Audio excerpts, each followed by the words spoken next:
Hi students, my self Manish Kumar from Jaipur. कैसे हैं आप सब? बढ़िया है। प्रिपरेशन कैसी चल रही है? शायद अच्छी चल रही होगी, लेकिन उसको आप कंटिन्यू बना के रखें। तो अपन ने जो लास्ट क्लास थी 10th की, 1-2 दिन से गैप लग गया था। 10th क्लास की जो अपने पास क्लास थी उसके अंदर अपन ने सोडियम के यौगिक पढ़े थे। पहली क्लास में तो NaCl और NaOH, सोडियम क्लोराइड और सोडियम हाइड्रोक्साइड। नेक्स्ट क्लास में अपन ने पढ़े धावन सोडा और बेकिंग सोडा। आज अपन जो पढ़ने वाले हैं वो पढ़ने वाले हैं कि कैल्शियम जो है उसके 2 यौगिक आपके कोर्स में दे रखे हैं, जिनमें से जो फर्स्ट यौगिक जो आता है वो आता है विरंजक चूर्ण। ये कैल्शियम के यौगिकों में से इंपॉर्टेंट यौगिक है विरंजक चूर्ण। विरंजक चूर्ण जो है उसका पहली बात सूत्र देखें अगर, तो सूत्र जो होता है इसका वो होता है CaOCl2। क्या होता है? CaOCl2। अब बात क्या आती है कि जैसे बाकी सभी के दूसरे नाम थे, वैसे इसका भी दूसरा नाम अगर देखें तो इसका जो अन्य नाम है वो होता है कैल्शियम। इसका दूसरा नाम अगर देखें तो वो होता है कैल्शियम, और O आ रहा है इसका मतलब ऑक्सी। इस तरीके से याद रखो इसको भाई। Ca आ रहा है इसका मतलब कैल्शियम, O आ रहा है इसलिए ऑक्सी, और Cl आ रहा है तो कैल्शियम ऑक्सी क्लोराइड। क्या नाम हो गया? Calcium oxy chloride. ठीक है। उसके बाद में इसका जो नाम है वो विरंजक चूर्ण, आपको ध्यान रखना ही था। उसके बाद कैल्शियम के और भी यौगिक आपके कोर्स में दे रखे हैं, जिसमें एक आएगा POP जो जिप्सम से बनाया जाएगा, वो बाद की बात है। लेकिन उससे पहले एक यौगिक बताया था आपको CaCO3, जिसका नाम होता है चूना पत्थर या लाइमस्टोन। और 2 यौगिक और होते हैं, एक होता है CaO और एक होता है CaOH का होल ट्वाइस।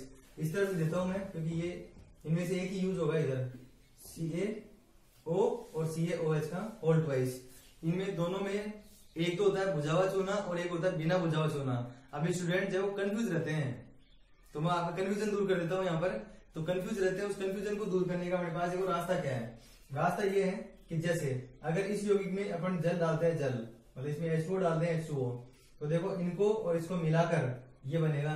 देख लो सही से आप, इन दोनों में मिला के कितने कैल्शियम है? 1, तो यहाँ पर 1 ही है। दोनों में मिला के ऑक्सीजन कितने? 2, तो ये O और 2 लगा हुआ है यहाँ पर, तो 2 हो गए। हाइड्रोजन जो इसके अंदर 2 है, तो ये हो गया ऐसे। इसका मतलब CaO के ऊपर पानी डालेंगे ना, तो ये CaOH का होल ट्वाइस में बदल जाएगा। इसका मतलब अब आपको डाउट नहीं रहेगा कि जो है बुझा हुआ चूना कौन सा है और बिना बुझा हुआ कौन सा है। तो ये बिना बुझा हुआ था, जिसमें पानी डाला तो क्या हो गया? ये बुझ गया। ठीक है। तो यहाँ पर अपन देख रहे हैं कि CaOH का होल ट्वाइस। इसका मतलब ये हुआ कि जब बुझा हुआ चूना होता है उसकी रिएक्शन करा दी जाए किसके साथ? क्लोरीन के साथ। किसके साथ? क्लोरीन के साथ। तो क्लोरीन के साथ जब इसकी रिएक्शन करवाते हैं तो आंसर आता है CaOCl2। क्या आता है? CaOCl2, और 2 हाइड्रोजन और 1 ऑक्सीजन बच जाते हैं, तो यहाँ पर आंसर आता है H2O। तो इस तरीके से अपन जो है वो विरंजक चूर्ण जो है उसको प्राप्त कर सकते हैं। तो ये बात हुई अपने पास विरंजक चूर्ण को बनाया कैसे जा सकता है, इसका दूसरा नाम क्या होता है। ठीक है, क्लियर हो गई यहाँ तक? अब अपन आते हैं कि विरंजक चूर्ण जो है उसमें गुण कौन कौन से होते हैं। ठीक है, तो गुणों के लिए अगर कहा जाए तो विरंजक चूर्ण जो है वो भी पहले वाले यौगिकों की तरह ठोस है, लेकिन पहले वाले जो यौगिक है उनका रंग सफेद था।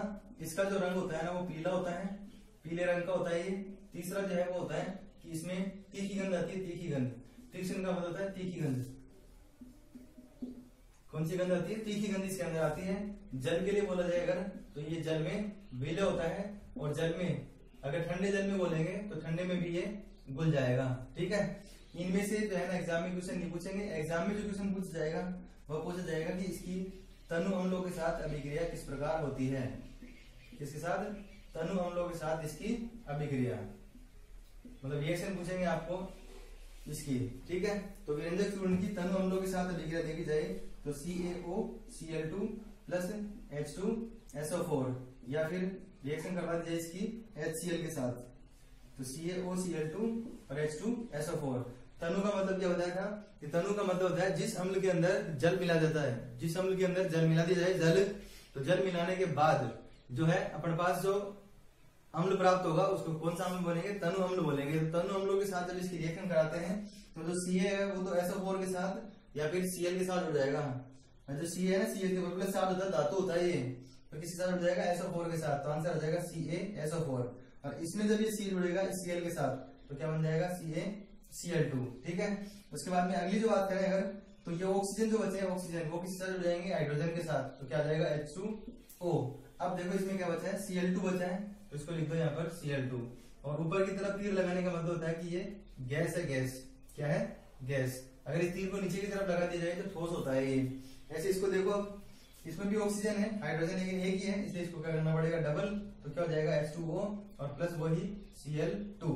तो इस तरीके से अपन समझ सकते हैं कि विरंजक चूर्ण जो है उसकी तनु अम्लों के साथ अभिक्रिया कराने पर इनके संगत लवण बन जाते हैं, उसके साथ जल बन जाता है और क्लोरीन गैस मुक्त होती है। कौन सी गैस मुक्त होती है? क्लोरीन गैस मुक्त होती है। ये इसका एक इंपॉर्टेंस हो गई, उपयोगिता हो गई इसकी, ठीक है। तो इस तरीके से इसको याद रखेंगे। और सबसे ज्यादा इंपॉर्टेंट है ना वो ये है कि यहाँ पर विरंजक शब्द का मतलब क्या होता है? तो विरंजक शब्द का मतलब होता है, रंजक का मतलब होता है रंगने वाला, और विरंजक का मतलब होता है रंग उड़ाने वाला।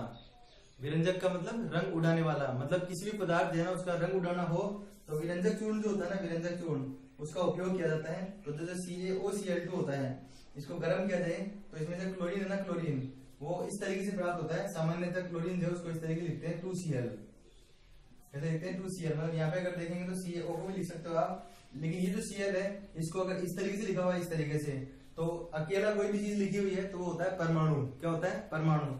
मतलब इसको बोलेंगे परमाणविक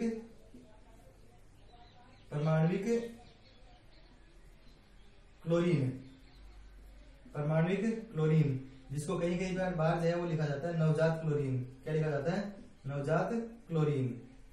आ रही बात समझ में? तो नवजात क्लोरीन जो है ना वो क्या करता है, मतलब विरंजक चूर्ण जो है वो नवजात क्लोरीन देता है, इसको गर्म किया जाता है, इससे नवजात क्लोरीन प्राप्त होता है। नवजात क्लोरीन जो प्राप्त इससे होता है वो क्या काम करता है? वो करता है अशुद्ध जल जो होता है, अशुद्ध जल, कौन सा? अशुद्ध जल, उसका रंग होता है। अगर उसकी रिएक्शन करवा दी जाए इस परमाणु क्लोरीन के साथ तो वो इसको किसमें चेंज कर देता है? रंगहीन में, इसके अंदर रंगहीन पदार्थ में चेंज कर देता है ये। इसी तरीके से अगर एक तो इस तरीके से समझ सकते हैं कि परमाणु क्लोरीन देता है ये, एक ऐसे भी समझ सकते हैं कि यहाँ पर जो है ना इसने क्या प्रदान कर दिया? ऑक्सीजन। जैसे मैं इस रिएक्शन को इधर लिख के बता रहा हूँ, आपको थोड़ा अच्छी तरह समझ में आ जाएगा। जैसे अगर अपन इसको ऐसे लिख रहे हैं CaOCl2, तो इसको ऐसे भी लिख सकते हो आप CaCl2 प्लस O। तो ये जो अकेला ऑक्सीजन है इसको बोलते हैं अपन नवजात ऑक्सीजन। तो आप दोनों तरीके समझ सकते हैं कि विरंजक चूर्ण जो है उसमें नवजात क्लोरीन भी है और नवजात ऑक्सीजन भी है। मुख्य रूप से देखा जाए, मुख्य रूप से इंपॉर्टेंट जो चीज है वो ये है, ये मतलब जब अपन ऑक्सीजन के साथ रिएक्शन करवा देते हैं, इसकी जो रंगीन पदार्थ है मतलब अशुद्ध जल में जब विरंजक चूर्ण डाला जाता है ना तो वो नवजात ऑक्सीजन मुक्त कर देता है, और नवजात ऑक्सीजन जब मुक्त करने से वो जो अशुद्धियां उसके अंदर होती है वो नीचे सेटल हो जाती है, और जो अशुद्ध था, अशुद्ध मतलब जिसका रंग था वो क्या हो जाता है? रंगहीन हो जाता है। जिस प्रकार अपन बोलते हैं शुद्ध जल जो है ना उसका रंग नहीं होता, तो शुद्ध जल का रंग नहीं होने का कारण जो है वो ये होता है कि उसमें कोई अशुद्धियां नहीं होती है, अशुद्धियों की वजह से उसमें रंग उत्पन्न हो जाता है। ठीक है, तो ये बात हुई अपने पास विरंजक चूर्ण जो है उसमें गुण कौन कौन से होते हैं। अब लास्ट में मैं थ्योरेटिकली बोल रहा हूँ, आप उनको लिख सकते हैं। विरंजक चूर्ण के उपयोग, मतलब विरंजक चूर्ण जो क्या काम में आता है। ठीक है, तो विरंजक चूर्ण काम में आता है वस्त्र उद्योग और कागज उद्योग में। वस्त्र उद्योग और कागज उद्योग में विरंजन की क्रिया में, मतलब उनका रंग उड़ाने के काम में आता है। ठीक है, इसके अलावा यह रोगाणुनाशक होता है और कीटाणुनाशक भी होता है ये। इसके अलावा इसका जो है कार्य काम होता है जल के शुद्धिकरण में, मतलब अशुद्ध जल को शुद्ध जल में परिवर्तन करने में, जल के शुद्धिकरण में। और लास्ट जो होता है ना वो होता है प्रयोगशाला में ये अभिकर्मक के रूप में काम में आता है। फिर बता रहा हूँ, एक बार नहीं लिख पाए हो तो लिख लेना दोबारा से। वस्त्र और कागज उद्योग दोनों में विरंजक के रूप में कार्य करता है ये। अगला जो है ना वो है कि जल के शुद्धिकरण में काम में आता है ये। रोगाणुनाशक और कीटाणुनाशक होता है ये, और प्रयोगशाला में अभिकर्मक के रूप में काम में आता है। ठीक है, तनु अम्लों के साथ इसकी अभिक्रिया याद रखनी है, और रंगीन पदार्थ को रंगहीन में चेंज करता है नवजात ऑक्सीजन देकर, इतना ध्यान रखना है। अब उसके बाद में कैल्शियम का अगला यौगिक अपन देखते हैं जो है प्लास्टर ऑफ पेरिस। तो कैल्शियम का दूसरा यौगिक है प्लास्टर ऑफ पेरिस। तो इसको समझिए एक बार। सबसे पहले वैसे तो इम्पोर्टेंट नहीं है कि इसके नाम में पेरिस शब्द क्यों आ रहा है, क्योंकि सबसे पहले इसको जो फ्रांस की राजधानी पेरिस है उसके अंदर बनाया गया था, इसलिए इसका नाम प्लास्टर ऑफ पेरिस रखा गया। ठीक है, तो ये कोई इंपॉर्टेंट नहीं है कि कहाँ पे बनाया गया, कहाँ पे क्यों नहीं बनाया गया। सबसे पहली बात है कि इसका जो नाम है वो क्या होगा। तो इसका जो नाम है मतलब रासायनिक नाम कौन सा होगा। तो इसका रासायनिक नाम जो होता है ना वो होता है कैल्शियम सल्फेट। कैल्शियम सल्फेट अर्ध, कई बार इस अर्ध की जगह पे हेमी भी लिखा जाता है। हेमी का मतलब भी आधा होता है, तो अर्ध हाइड्रेट। इसके हिसाब से सूत्र देखो, कैल्शियम का मतलब Ca, सल्फेट का मतलब SO4। ठीक है, और अर्ध का मतलब आधा, और हाइड्रेट का मतलब जैसे पहले बता रखा है H2O।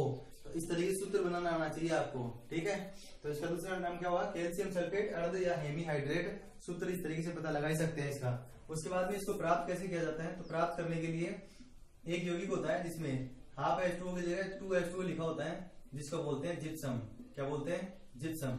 अगर इस जिप्सम को 393 केल्विन टेम्परेचर पर 393 केल्विन ताप पर गर्म करते हैं, गर्म, तो आंसर आता है CaSO4 डॉट हाफ H2O और प्लस में आ जाता है 1/2 H2O। इसको ऐसे भी लिख सकते थे 3/2 H2O। अब कई बार क्या होता है इस रिएक्शन में जैसे 3/2 आ गया, 3/2 आ गया, ठीक है। तो 3/2 वाली को रिएक्शन को सोल्व कैसे कर सकते हैं अपन, तो इस पूरी रिएक्शन है ना, पूरी रिएक्शन इसको 2 से गुणा कर दो। किससे, 2 से गुणा कर दो पूरी को, तो क्या आ जाएगा 2CaSO4 डॉट 2H2O, ठीक है। इसको 2 से गुणा करने के बाद क्या आ जाएगा, CaSO4 डबल हो जाएगा और H2O आधे की जगह 1 हो जाएगा, ठीक है। और ये जो है ना 1.5 की जगह पे क्या हो जाएगा, 3 हो जाएगा, 3 ऐसा हो जाएगा भाई। इसको 2 से गुणा किया तो शुरू में 2 आ गया, इसको 2 से गुणा करेंगे तो यहाँ पे 2 और यहाँ पर 1, ठीक है। तो यहाँ पर 1 ना वो इस तरीके से लिख सकते हैं 1 H2O और इसका लगा सकते हैं यहाँ पे ट्वाइस। तो ये भी सूत्र जो है ना वो किसका होता है, POP का ही होता है, तो आप इसको भी ध्यान रखेंगे, ठीक है। तो इस तरीके से अपन जिप्सम के द्वारा प्लास्टर ऑफ पेरिस बना सकते हैं, ठीक है। उसके बाद में इसके जो गुण है, गुण उनको याद रखना है। इनके गुण जो है वो है कि जब जैसे अपन को पता लग रहा है प्लास्टर, तो प्लास्टर तो सफेद रंग का ही होता है। ये भी पता है आपको कि ठोस होता है, तो ये ठोस होता है और सफेद होता है और चिकना होता है, चिकना पदार्थ होता है ये। अगर इसमें जल या नमी हो, नमी, ये बहुत इंपॉर्टेंट क्वेश्चन है, कॉम्पिटिशन में पूछा जाता है। इन नमी की उपस्थिति में POP को क्यों नहीं रखा जाता, तो जहाँ पे नमी होती है ना वहां पे प्लास्टर ऑफ पेरिस को क्यों नहीं रखते, तो उसका जो रीजन है ना वो देखो आपके सामने है क्लियर, कि POP को नमी की उपस्थिति में रखा जाए। नमी का मतलब होता है H2O की उपस्थिति में, तो H2O के साथ रखा जाता है तो ये वापस किसमें चेंज हो जाता है, जिप्सम में चेंज हो जाता है। किसमें चेंज हो जाता है, जिप्सम में परिवर्तित हो जाता है, इसलिए इसको नहीं रखा जाता है, ठीक है। उसके बाद में नमी की उपस्थिति में रखते ही क्वेश्चन पूछा जा सकता है कि जिप्सम को नमी की उपस्थिति में क्यों नहीं रखा जाता, क्योंकि नमी का मतलब होता है H2O, नमी के साथ अभिक्रिया करके ये किसमें चेंज हो जाता है, जिप्सम में परिवर्तित हो जाता है। उसके बाद में ऐसे पूछते हैं कि इसको गर्म किया जाए तो ताप का क्या प्रभाव होगा इसके ऊपर, तो ताप का प्रभाव इसके ऊपर होगा कि ये जो है ना इसको गर्म किया जाएगा तो इसमें से ज्यादा H2O है ना वो भी क्या हो जाता है, हट जाता है, और हट जाने की वजह से इसका जो आंसर आएगा वो यहाँ पर वो आ जाएगा मृत तापित प्लास्टर। इसको बोलते हैं मृत तापित प्लास्टर। मतलब ये हुआ कि एक तरह से कैल्शियम सल्फेट जो है ना, एक तरह से इस मतलब एक जो ठोस यौगिक हुआ है इसका, जिसमें से H2O जो है वो बिल्कुल निकल जाता है, तो ये मृत तापित जो है इसको बोला जाता है, प्लास्टर की फॉर्म में ये यूज होता है। तो इस तरीके से अपन ने अभी पढ़ा कि POP जो है ना उसका दूसरा नाम क्या है, उसका सूत्र क्या होता है, उसके गुण जो है वो कौन कौन से थे, ये सारे गुण आपको ध्यान रखने हैं इसके। अगली जो बात है वो है कि POP के उपयोग क्या होते हैं, तो आप जो है नोट करते चले जाएं। जैसे कि इसके नाम से पता लग रहा है POP का मतलब हुआ कि किसी की हड्डियां वगैरह टूट जाती हैं तो उसमें प्लास्टर चढ़ाया जाता है, तो प्लास्टर जो चढ़ाया जाता है वो किसे चढ़ाया जाता है, प्लास्टर ऑफ पेरिस का। तो POP का पहला उपयोग हुआ कि टूटी हुई हड्डियों को जोड़ने के लिए प्लास्टर के रूप में इसका उपयोग किया जाता है। दूसरा उपयोग है इसका कि मूर्तियां या सजावटी जो वस्तुएं होती हैं उनके निर्माण में भी इसका उपयोग किया जाता है। तीसरा, भवन निर्माण में इसका उपयोग करते हैं, भवन जब बनाते हैं तो उसमें भी POP किया जाता है, तो भवन निर्माण में भी इसका उपयोग किया जाता है। तो मूर्तियां, सजावटी जो उपकरण होते हैं या वस्तुएं होती हैं वो बनाने में करते हैं, भवन निर्माण में बता ही दिया। वैसे इसका उपयोग जो है प्रयोगशाला में करते नहीं है, तो प्रयोगशाला विकर्मक जो है इसके अंदर आपको नहीं लिखना है।